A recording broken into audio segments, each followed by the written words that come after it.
Bismillahirrahmanirrahim. Assalamualaikum warahmatullahi wabarakatuh.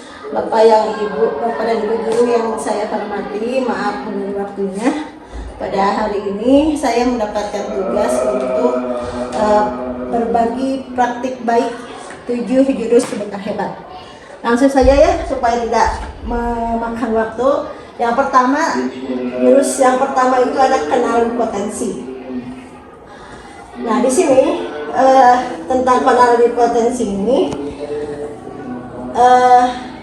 kemarin sudah diaplikasikan kepada siswa-siswi kelas 10, 1, 2, dan 3. Di sana siswa-siswi mengisi tes asesmen dari Aku Pintar, di mana isinya itu tentang gaya belajar dan kecerdasan majemuk, dan hasilnya itu akan diambil untuk penjurusan nanti di kelas 11. Jadi ini sudah bukunya, hasil asesmennya nanti ada ya.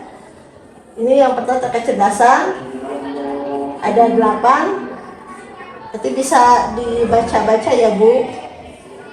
Yang kedua tentang gaya belajarnya. Di sini ada hasilnya, ada gaya belajar visual, kemudian ada auditori dan kinestetik. Terus yang kedua kelola emosi. Langsung aja ya ke materinya. Konsep daripada mengelola emosi itu, kecerdasan emosi ini ada di sini. Castle mengelompokkan 5 komponen dari sosial emosional. Yang pertama ini bisa dilihat ya, menyadari diri, mengelola diri, mengambil keputusan yang bertanggung jawab, terampil berelasi, dan peduli sosial. Sini yang menjadi mengenal emosi, sedih, takut, bisa merasakan sendiri, kemudian menenangkan diri kalau dia merasa khawatir, kemudian memahami keputusan yang diambil, dampaknya ada pada orang lain atau tidak, kemudian menjalin pertemanan dengan sehat, dan yang terakhir peduli dengan norma sopan santun yang berlaku. Jurus yang ketiga, tumbuhkan resiliensi. Nah, sini tentang daya lenting. Apa itu daya lenting? Langsung kita ke konsepnya aja ya. Nah, di sini daya lenting atau resiliensi adalah kemampuan untuk bangkit kembali setelah menghadapi kesulitan, bukan sekadar tidak menyerah, tapi juga kemampuan untuk beradaptasi, belajar, dan terus berkembang. Ini diberikan contoh dengan seorang yang pendiri dari KFC. Dia yang berjuang dari nol sampai akhirnya di usia 65 tahun baru dia bisa membuat usahanya sendiri, dan sampai sekarang ada berkembang di banyak negara. Jadi ketika terpuruk, jatuh, dia bangkit lagi berusaha. Itu yang dinamakan dengan daya lenting atau resiliensi. Ya. Untuk selanjutnya, jurus yang keempat yaitu jaga konsistensi. Itu kebiasaan berkesadaran. Mungkin kalau di sini kita sudah mempelajarinya sewaktu kita mengikuti yang disiplin positif yang dibawakan oleh Bapak Irfan Amali tentang paksaan versus kesadaran. Mungkin sudah lebih paham tentang jaga konsistensi. Ya. Yang jurus yang kelima, jalin koneksi. Jalin koneksi ini menyangkut tentang keterampilan mendengar aktif. Di sini ada keterampilan membuka percakapan yang pertama. Ini ada 5 unsur percakapan empatik yang tersebar. Yang pertama, ketika berbicara dengan siswa itu menghadap langsung, tidak di samping, tapi harus berhadapan, supaya ada keterlibatan dan ketersediaan untuk mendengarkan. Yang kedua, open posture, posisi tubuh yang terbuka, menghindari kaki disilang, karena ini mengkomunikasikan siap defensif, tertutup, dan tidak tertarik. Kemudian yang sedikit condong ke arah murid, itu menunjukkan ketertarikan dan keterlibatan guru ketika berkomunikasi dengan murid. Kontak, mempertahankan kontak matanya, tidak berlebihan.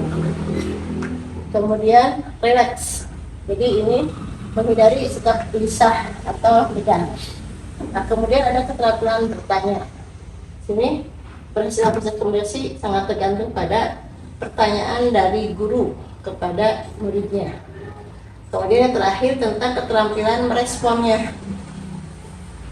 Ini contohnya bisa dibaca ya.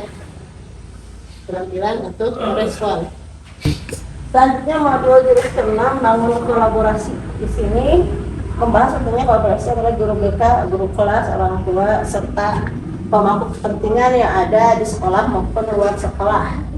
Ini contohnya ya. Ada kasus anak, ada yang ringan, ada yang sedang atau berat. Kalau yang ringan, nah ini penanganannya ada di guru BK atau konselor, guru kelas, dan wali kelas. Nah, bisa berkolaborasi juga dengan guru piket, guru mata pelajaran, dan orang tua. Kalau yang masalahnya sedang atau berat, ini melibatkan kepala sekolah atau kolaborasi, dan kalau tidak tuntas penanganannya, maka refer kepada psikolog dokter ahli. Sini ada contoh kasusnya.